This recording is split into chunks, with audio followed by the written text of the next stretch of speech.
I'm Dutch, and let's react to the Americans.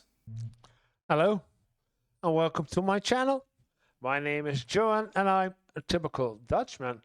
And if you're planning to come over to Europe for your holidays, or maybe to live here permanently, or if you're thinking, what are the differences between the US living and living in Europe, then you are at the right place, because in this channel I take a look at and react to videos about life and living in Europe versus life and living in America. Usually I say that's the wrong way up, but okay, for now. And for today, we're going to take a look at a video of Chelsea Lampion. Lampion. Moving to the Netherlands with kids and a dog Q&A. And we're going to start, as usual, with a subscribe and a like. And then we're going to take a look at what she has done or is doing, or her report about moving to the Netherlands, or I don't know what it's actually about. She's sitting in a car, so that's can go everywhere. I try to see if she is already in the Netherlands. Could be looking at the brick buildings, and so it could be that she is already in the Netherlands. I do not know. Let's take a look at what she has to do. And if you like this kind of content, then please subscribe to the channel. We're still trying to get up to the first 1,000 subscribers. So each subscription is well appreciated, really appreciated, if you hit the subscribe button. And now, without further ado, let's take a look what Chelsea has to say. Hi. Hi. Hello. Welcome if you are new here. If you are not new, thanks for coming back. I am driving into the office, and it's my last day in the office. Tomorrow I just go in to return all my stuff. Last day in your office? Okay. So if you're like, what are you talking about? Well, if you saw my last video, I announced that we are moving to the Netherlands and I quit work. I've had a lot of people ask a lot of the same questions, so I just figured, why not make a video? First question, where are you moving? In the Netherlands. Oh, she's still planning. She has planned to come over, but okay, she is not already in the Netherlands. She is getting ready for. I think people probably assume Amsterdam, but we're not. We are moving to The Hague. Den Haag, Den Haag, the city of the government. It is about 45, 50 minutes on the train from Amsterdam to The Hague. The Hague is I like to say it's like a beachside town. Our place is about 10 minutes from the beach. There's a great big, in my opinion, big city center. I think it's the third biggest city. Yes, it is. Besides Amsterdam, Rotterdam, Den Haag, and then we have Utrecht. Yeah. In the Netherlands, I want to say. It's about 20 minutes from Rotterdam, coastal but city vibes. It's so freaking cute, and I'm just so excited. It is also where the international parliament, king, all that stuff is. What are you doing for work, Chelsea? Well, I am going all in on myself. It has been a long time coming. I am so excited. I had been dreaming of putting my notice in for probably years now. Being a working mom is no easy task. Being a stay-at-home mom is no easy task, but being a working mom, it is exhausting. I work in automotive. I've been working there for 14 years. I had 2 other kids while working there. I had 2 miscarriages also while working. Okay, not nice to hear. 2 kids, okay, but 2 miscarriages. Sad. There, I had an autism diagnosis for my middle. It's just been a lot. Then you come home then exhausted from work and mentally and physically, and then you're trying to be this mom, this wife, this person, and it's really hard. And you will basically never find balance, is what I've figured out. Okay, the next. Yeah, I can't comment it. I cannot I can't imagine how she feels, but that's all I can say about it. I never been there. Coming back from work, so exhausted and have to take care of kids because I don't have kids. Next biggest question probably was, do you have your visa? No, we don't have our visa. How this visa works that we are doing a visa called the DAFT visa. It's called the Dutch American Friendship Treaty. And what that basically is like an entrepreneur visa. The requirements for it are very, very easy compared to other like nomad or entrepreneur visas in other countries. How the visa works is one person is the visa holder, and then if you have a partner, husband, wife, kids, they can all be on the visa alongside you. So what is so great about this visa is that I will be the visa holder, Jarek and the kids can all be on it, and then Jarek can actually apply to any job he wants in the Netherlands and actually even in the EU, and he doesn't need a company to sponsor him. Usually when you're an immigrant or an expat somewhere, you need a company to sponsor you. He won't need that. So he will have a Dutch address. He can apply for jobs in the Netherlands. If there's a question that says, do you need sponsorship? The answer is no. So it's incredible for him. The area we're moving to, like I said, is big international like finance, government area. So he could kind of stick to like what he's doing now in banking, or he can totally switch it up. Most people know that he currently works 100% remote at home, and they were asking if he's allowed to work remote there. The answer is no. It's hard to hear because the motor is zooming over it. So he didn't ask, but when he went to put his notice in, I think he might have said something like, I don't think I can work international, right? The bank that he works for is in New York, but it's not an international bank, so you can't, like for like legal reasons, you can't like cross those lines. You know what I mean? That's okay. To be honest, he's very burnt out from it and wanted out, so. That's how that is working. Okay, let's go on to housing. Are we buying or renting a house? That's the question. Renting or buying in Den Haag? I guess renting. In the Netherlands, we are renting and we already have one. That's how everything kind of like snowballed. Order of operations for events was we have to have a place in the Netherlands before we list our house, quit our jobs, get everything like snowballing, because the housing market in the Netherlands, specifically for rentals, is bananas. I had to put together basically a like one-page document like selling, it was like a dating profile for our family, and then we gave them bank statements, savings statements, 401k statements. Our mama, great, she is very well known in the area, and that the housing crisis is huge in the Netherlands and in Europe in general. And when you're applying for a house, rent or buy, it's a lot in the lottery. If you want to rent out, you can pick. I like that one, and I like that one, and I don't like them.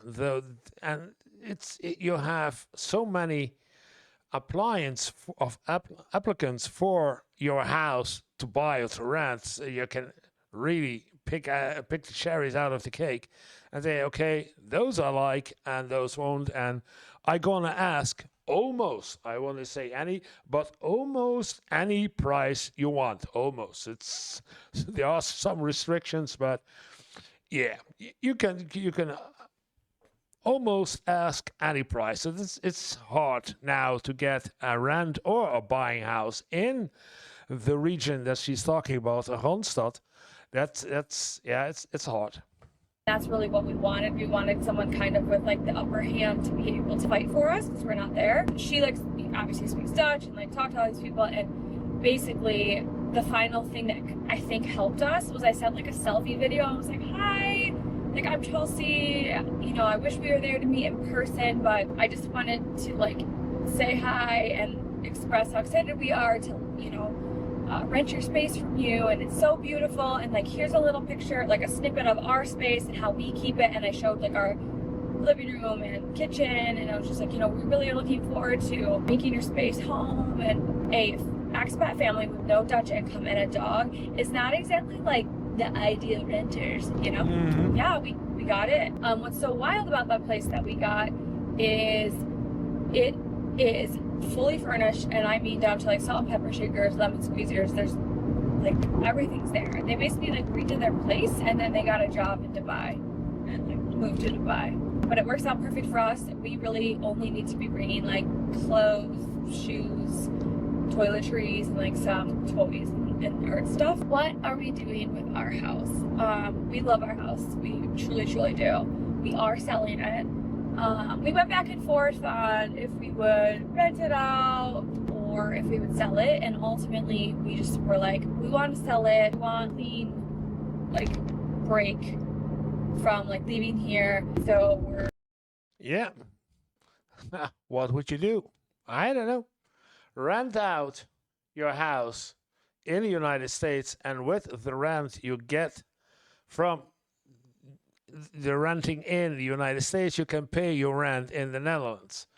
That could be an option, but I don't know how it is with the requirements of who is responsible for what. In the Netherlands, it's the one who's renting out the house is responsible for everything around the house, the door, the outside paintings, the roof, the water and electrical pipelining, all that. And the one who's renting the house is responsible for everything inside. So inside painting the house, the doors inside, lighting inside. So there is a difference between who's responsible for what part of the house. And if you do not, I don't know how it is in the United States, but if there is a problem with your roof, then the renter is not the one who's renting out the house is responsible for repairing that roof, and not the one who's renting the house. And it means that he has to come over and look at it and make offer and etc. etc. That's how it works here in the Netherlands. I do not know how it is in the United States. And if you can rent out your house, on the other hand, selling your house in the United States, and I understand that she wants to break entirely with the United States, then selling your house brings, of course, a lot of money into the Netherlands, and you can survive for the next, I don't know, half year, so because of the house that you sold. Yeah. So both are feasible, and they choose for selling because they want to cut the ties. Just navigating that and trying to figure all that out. Oh, okay. So with the house stuff is we don't really have any like furniture that's good, worthwhile keeping. So we are going to get a little storage unit and put some like memory stuff in there and stuff that like we want to keep but don't necessarily want to take with us at this moment. So we'll get a little storage unit for that. All right, I think that's good. The house stuff, the visa, job stuff, I am just about to get off the highway and get to work. So we will pick the rest of this up After the break. Hi guys, I'm editing the video and I realized there was a couple questions that I never answered, so we're gonna answer them now. So a couple questions that I never got a chance to answer was, so what are we doing for school? So the boys are 14, almost 12, and Jude's 4. Education. Okay. 14, 12, and Jude 4, she said? Well, wait back. So a couple questions that I never got a chance to answer was, so what are we doing for school? So the boys are 14, almost 12, and Jude's 4. Education there in the Netherlands. One thing that like I don't love, but they don't allow homeschooling under very like random circumstances they allow it, and then you have to follow the education schedule for vacations. You can't just pull your kids out whenever you want, like I'm used to. So that'll take some getting used to, but it's fine. But what they it's 40 weeks a year that the kids go to school. 12 weeks or almost 13 weeks a year, they are free. So you can plan your holidays in those 13 weeks that they are free. 13 weeks during the year, not 13 weeks in one at once, but yeah.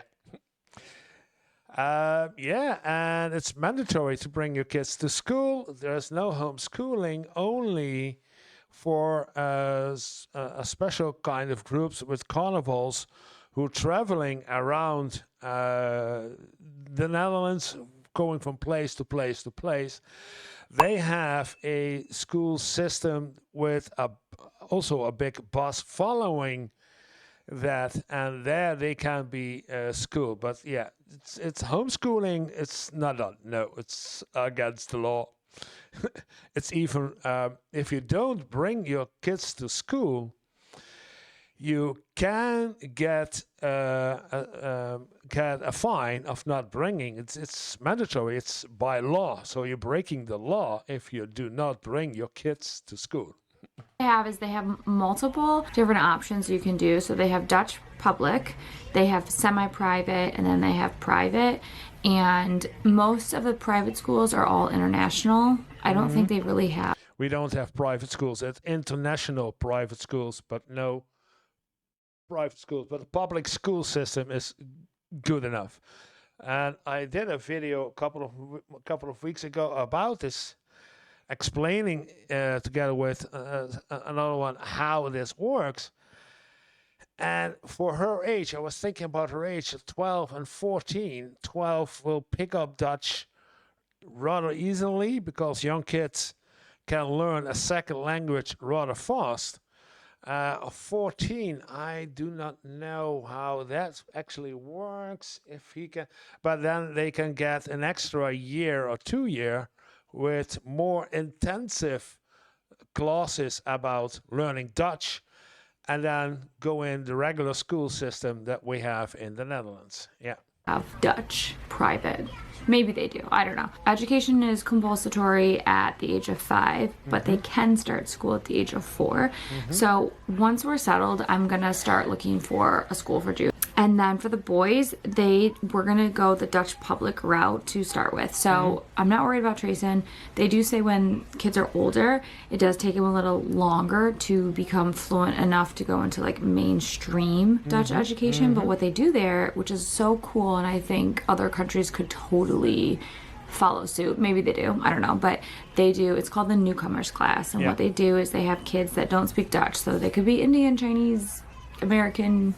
They're all going to this ISK for like 12 to 18 or newcomers class 6 to 11. And you go in this class and it is very focused on learning the language and I think like a little bit of math, but everything else is kind of like pushed to the side for a little bit so the kids learn Dutch. Focus on learning Dutch and some basic mathematics and writing. Yeah, reading. Yeah, it's all Dutch. Reading, writing, speaking in Dutch. That's focused for 12 to 18 months, he said. Yeah, I thought it was 12 to 24 months, but 18 months could also be. So we're going to go that route. I'm hoping that both boys get to the same schools. There's 3 or 4 schools that do it in The Hague where we're moving based on openings, because basically once kids become like fluent enough to go back into like the mainstream education, then they just like pull them out. They don't wait for like a semester and end date, whatever. So it's kind of like a rolling in and out schedule is like what I've understood. How we're handling like Sky's education is we're going to start this route, because if you start this route, then you're automatically in the Dutch public system, and then you'll get like services, you'll have like special education if needed, you'll have like the help, and you'll be in the system to then like get the help and aids that you need. So and you get subsidized by the government, so you already get child support, extra money for your kids, putting them in school. So it's also financial beneficial if you go to the public school. We're going to start that way. There are other options. So there's like Montessori type schools. There's lots of different type of schooling that would be private here, and it's not private there, and it's not private money there. It is still money, but it's not like $10,000 a year. No, not even close. No. It's 10,000 maybe for the entire course. Yeah, course for the entire road through the education system. $20,000 a year. So that's what we're doing, and we're gonna go from there. What are we doing with our car? So our car situation, what we did is we've been planning this for about 2 years now, and 2 years ago 2 years. Yeah, that's what you need. I say 1 year, but she's planning this for 2 years only because of a house to find a roof above your head. That's 1 to 2 years. It's very advisable. I was like, I have 1 year left on my car. It's up May 30th, and then you could actually extend it 1 more month. So what we did last May 2024, we extended the lease 1 more month.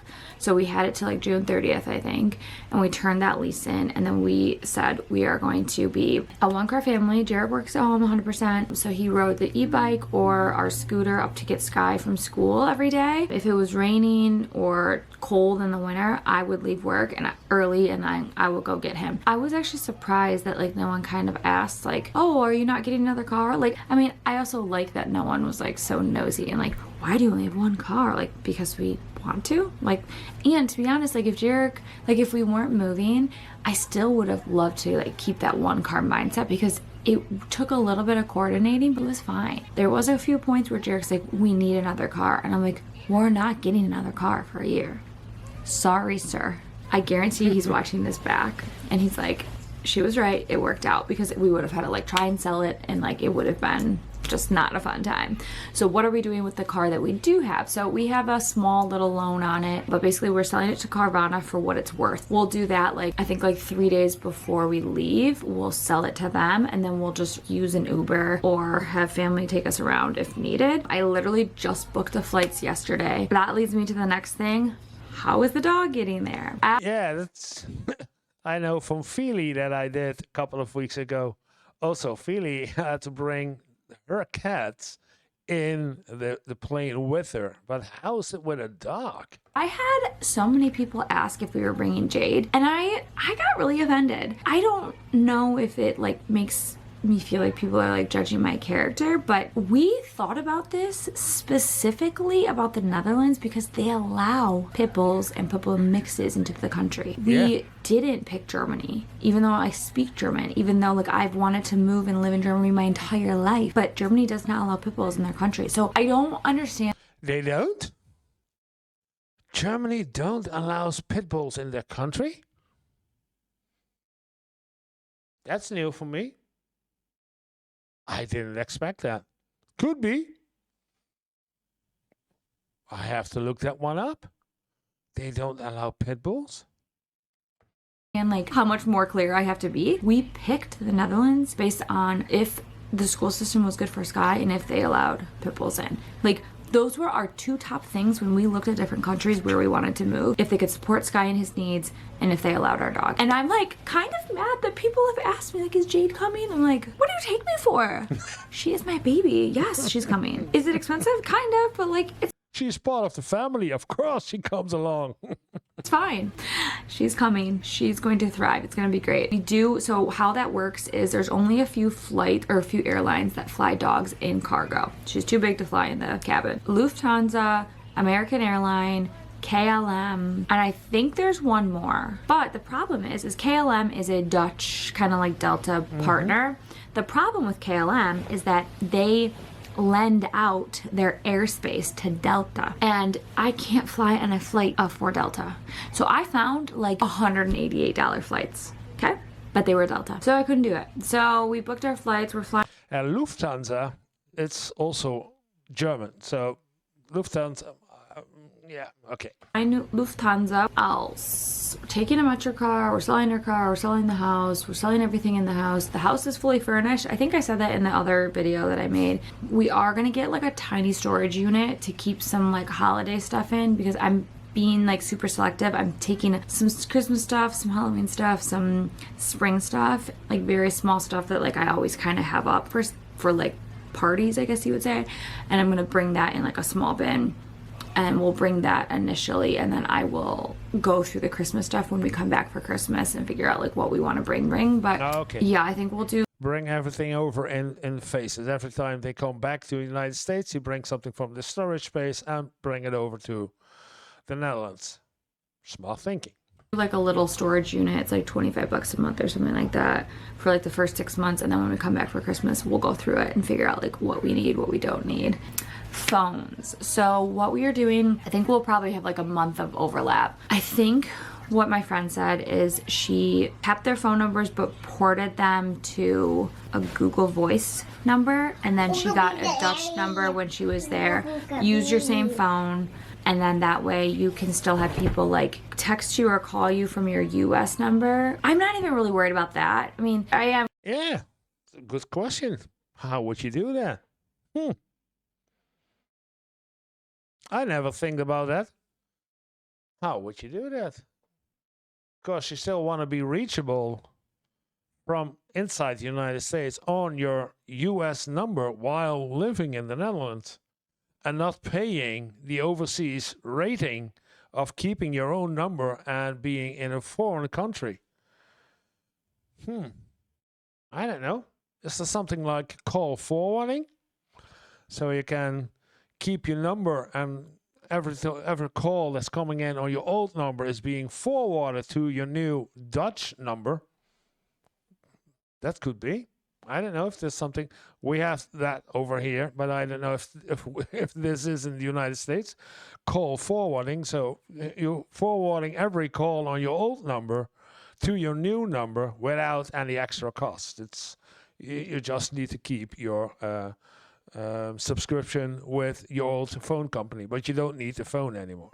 I'm kind of worried about that. I want people to be able to like call and text that way, but I am worried about like the what is that called? Two system authentication, you know, for banks and credit cards and email. The 2FA, yeah.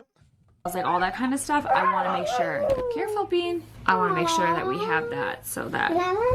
Jude, hey, can you not roundhouse kick me? I want to make sure that we have the same phone numbers that we have for all of our like credit cards and all that stuff.